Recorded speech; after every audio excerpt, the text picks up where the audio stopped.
नमस्कार साथियों, स्वागत है आपका आपके अपने YouTube चैनल नेटिव साइबर में। आज की वीडियो में हम आपको बताएंगे कि पुष्यमित्र मौर्य ने बौद्ध स्तूपों को क्यों तुड़वाया। आज का जो ये विषय है कि पुष्यमित्र मौर्य ने बौद्ध स्तूपों को क्यों तुड़वाया, इसका सोर्स हमने जो आप स्क्रीन पे पुस्तक देख रहे हो इससे लिया है। हम आपको इस पुस्तक के पेज नंबर 292 पर लेके चलते हैं, जहां पर इस विषय की जानकारी दी गई है। चूँकि यह पुस्तक अंग्रेजी में है, इसलिए यह जानकारी भी अंग्रेजी में ही दी गई है, मगर हम आपको इस अंग्रेजी का हिंदी अनुवाद पढ़कर सुनाते हैं। लिखा है, एक दिन राजा पुष्यमित्र ने अपने मंत्रियों से पूछा कि मैं ऐसा क्या करूं कि हमेशा हमेशा के लिए मेरा नाम प्रसिद्ध हो जाए। इस पर मंत्रियों ने उत्तर दिया कि राजन, आपके वंश में एक सम्राट अशोक नाम का व्यक्ति था जो हमेशा हमेशा के लिए प्रसिद्ध है। सम्राट अशोक ने 84,000 धर्मराजिकाएं बनवाई। तब तक बौद्ध धर्म जीवित रहेगा, उनकी ख्याति बनी रहेगी। आप भी उन्हीं की तरह धर्मराजिकाएं बनवाकर प्रसिद्ध हो जाइए।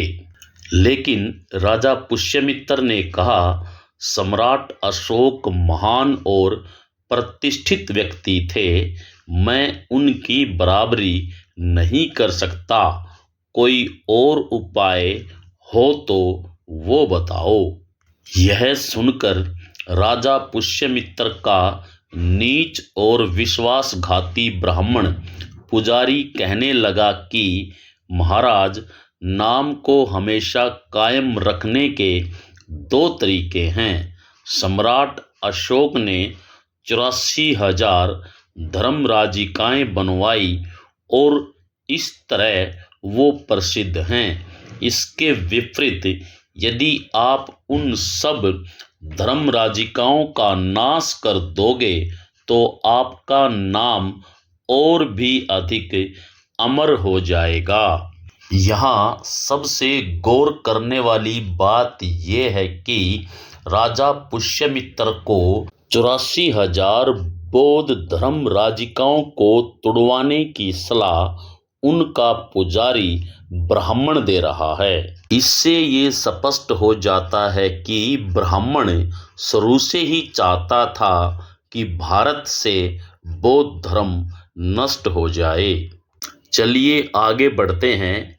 लिखता है, तब राजा पुष्यमित्र ने चतुर्भुज सेना तैयार की और बौद्ध धर्म को नष्ट करने के इरादे से कुक्कुटरम की ओर चला गया।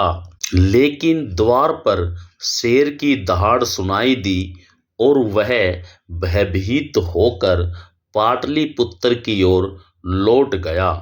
पुष्यमित्र दूसरी बार फिर गया, फिर उसके साथ वही हुआ।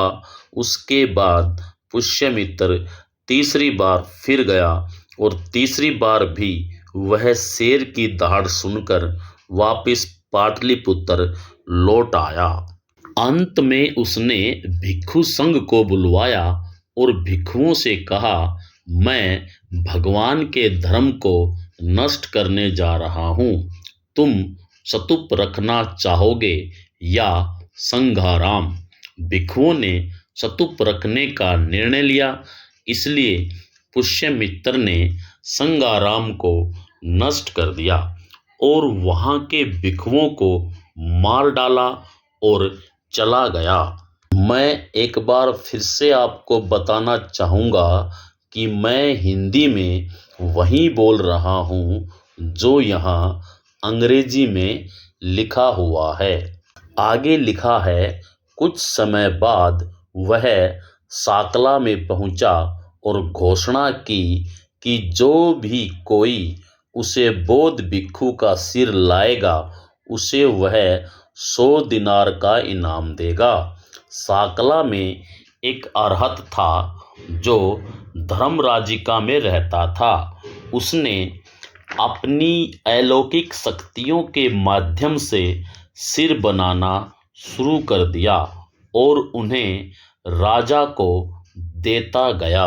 जब राजा को सच्चाई का पता चला तो उसने अरहत को मौत के घाट उतारने का संकल्प लिया, लेकिन राजा पुष्यमित्र अरहत को मार नहीं पाए। अंत में हार मान के राजा पुष्यमित्र कोष्टका चले गए। कोष्टका में पुष्यमित्र एक यक्ष के पास गए जो तथागत बुद्ध के दांत अवशेष स्तूप के पास रहता था। उसका नाम दमसत्र निवासी था। वहां पहुंचकर पुष्यमित्र ने दमसत्र निवासी की बेटी से शादी करने की इच्छा प्रकट की, लेकिन दमसत्र निवासी की बेटी ने यह कहकर मना कर दिया कि तुम एक दुष्ट आदमी हो, मैं तुमसे शादी नहीं करूंगी। उसके बाद उस लड़की ने कृमिशा नाम के एक यक्ष से शादी इस शर्त पर कर ली कि वो बौद्ध धर्म के बचाव और संरक्षण के उपाय करेगा। उसके बाद राजा पुष्यमित्र ने भी अपने अंगरक्षक के रूप में एक यक्ष को रख लिया। यह यक्ष इतना शक्तिशाली था कि उसके रहते कभी भी पुष्यमित्र को हराया नहीं जा सकता था। लेकिन दमसत्र निवासी ने पुष्यमित्र के यक्ष को पकड़ लिया और उसे दबोचकर पहाड़ों की ओर निकल गया। अब राजा पुष्यमित्र अकेला रह गया, जिसका फायदा कृमिशा यक्ष ने उठाया। कृमिशा ने एक बड़ा पत्थर उठाया और उस पत्थर से पुष्यमित्र को मार दिया।